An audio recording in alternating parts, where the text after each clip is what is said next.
خوتي الحمد لله طلعت التحليل طلع بوزيتيف اخوتي. عيط الولد اللي كان بعدا تحيه لي كبيره كبيره كبيره بزاف، راه متتبعين ديالنا. اخوتي عيط لايوب غير دابا راني كنترعد اخوتي، قال له نقدروا نقول لكم مبروك اخويا ايوب. النتيجه طلعت بوزيتيف. النتيجه طلعت بوزيتيف اخوتي.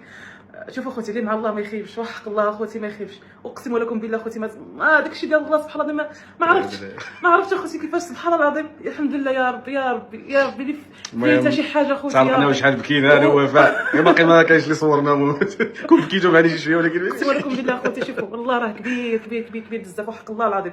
ديري اليقين ديالك في الله وربي ما يخيبكش. الحمد لله كيما فرحت يا ربي يا ربي تفرح اي وحده اللي فيها شي حاجه. كنشكركم بزاف اخوتي، راكم دعيتوا معايا، عرفتي كنرد البال. وحده شحال هذا كتكتب لي اخوتي راه مازال ما عرفتش شحال من سيمانه، راه بقينا ما كملش سيمانه دابا ولا باش حامله، ما عرفتش انا شنو عندي بالضبط، ولكن كنحس اخوتي بالاعراض. والله العظيم عندي بزاف ديال الاعراض اللي كنخاف نقول لا غيكون كنزيد فيه، لاخاطش عندي داك الشوق بزاف اخوتي ديال الوليدات وداك الشيء. كنقول شي بعض المرات راه حتى المخيل ديالك كتقولي لا واقيلا غير كنتخيل نقدر راني درت هذا، ولكن الحمد لله اخوتي ربي ما تيخيب حتى واحد، وكنحمد الله وكنشكره. هذا راه نعمه من عند الله، والله يرزق اي وحده. وانا اخوتي كندعي من قلبي وحق الله العظيم الله يفرحكم اخوتي كما فرحت. اخوتي انا مازال ما متيقنش، راكم عزاز وغاليين وحق الله اخوتي. ملي بدينا القناه وكان زعما حق الله العظيم هادشي ديال شوف اخوتي زعما يعجز اللسان عن الكلام.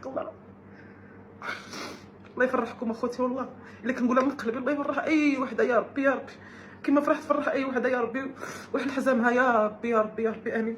ايوب صوركم ايوب تا هو عرفتي شحال بكى. صراحه يعني كنا عندنا واحد الشوق قبل ما نزيدوا وليدات، وهذا الحمد لله الحمد لله ونشكر. كيف الوالده كانت دائما كدعي مع وفاء، والمتتبعين تا هما كذلك.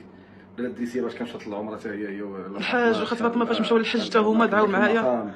الوالد والوالده شحال دعاو معكم ذاك المقام حتى هما، المتتبعين ديالنا دائما قبل ما يبدا قبل كل شيء كانوا دائما تيقولوا خاصنا نزيدوا وليدات. هذا الحمد لله يعني الله سبحانه وتعالى كيعطيك كل حاجه في وقتها. ايوه.